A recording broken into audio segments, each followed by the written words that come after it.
Kenya کے صحافی نے ارشد شریف کی ہلاکت مشکوک قرار دے دی۔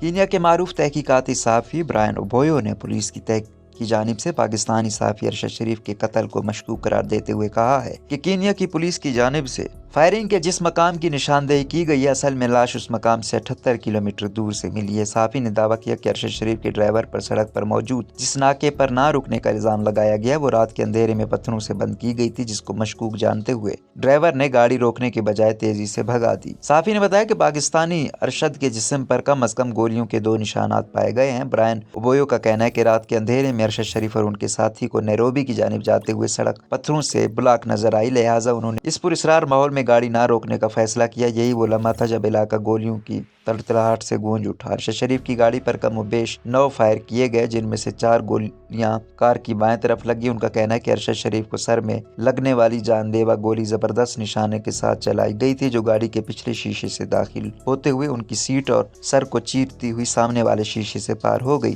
ان کا کہنا ہے کہ اتنا درست نشانہ تو کوئی سنائپر ہی لگا سکتا ہے۔ دوسری طرف کینیا کی پولیس نے فائرنگ میں ملوث افسران کے بارے میں خاموشی اختیار کر رکھی ہے۔ صحافی برائن اوبویو نے بتایا کہ پولیس نے تو اس قتل کی وجہ شناختی غلط فہمی کو قرار دیا ہے، لیکن بھاگنے والے کے لیے اتفاقیہ کچھ بھی نہیں ہوتا۔ ارشد شریف پاکستان میں کرپشن کی منظم کہانی corruption behind closed doors release کرنے والے تھے اور اپنے ملک کے کچھ اعلیٰ عہدیداروں کو انتہائی مطلوب تھے۔ ارشد شریف کی کینیا میں پولیس اہلکاروں کی مبینہ فائرنگ سے موت کی خبر سامنے آنے کے بعد صحافیوں اور صحافتی تنظیموں کے علاوہ ملک کی اہم سیاسی شخصیات کی جانب سے جہاں اس واقعے پر افسوس کا اظہار کیا گیا ہے، وہیں اس واقعے کی غیر جانبدارانہ اور آزادانہ تحقیقات کا مطالبہ بھی کیا جا رہا ہے۔ ارشد شریف اتوار کی شب کینیا کے دارالحکومت نیروبی کے قریب فائرنگ کے ایک واقعے میں مارے گئے تھے۔ ارشد نے رواں سال اپریل میں سابق وزیر اعظم پاکستان عمران خان کے خلاف تحریک عدم اعتماد کے بعد یہ دعویٰ کیا تھا کہ انہیں وفاقی تحقیقاتی ادارے کی جانب سے ہراسانی کا سامنا ہے۔ بعد ازاں وہ ملک چھوڑ کر چلے گئے تھے اور اطلاعات کے مطابق خود ساختہ جلا وطنی کے دوران وہ دبئی اور لندن میں مقیم رہے۔ تاہم یہ واضح نہیں کہ ارشد شریف کینیا میں کیا کر رہے تھے۔ ارشد شریف کے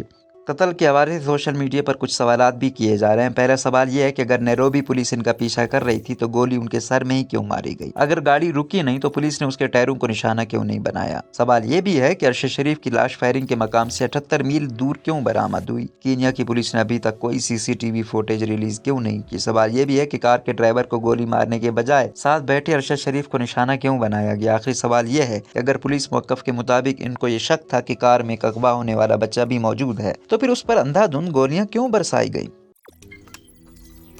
روزنامہ قدرت کی ویڈیو دیکھنے کے لیے ابھی YouTube چینل پر سبسکرائب کریں اور بیل آئیکن پر بھی کلک کریں۔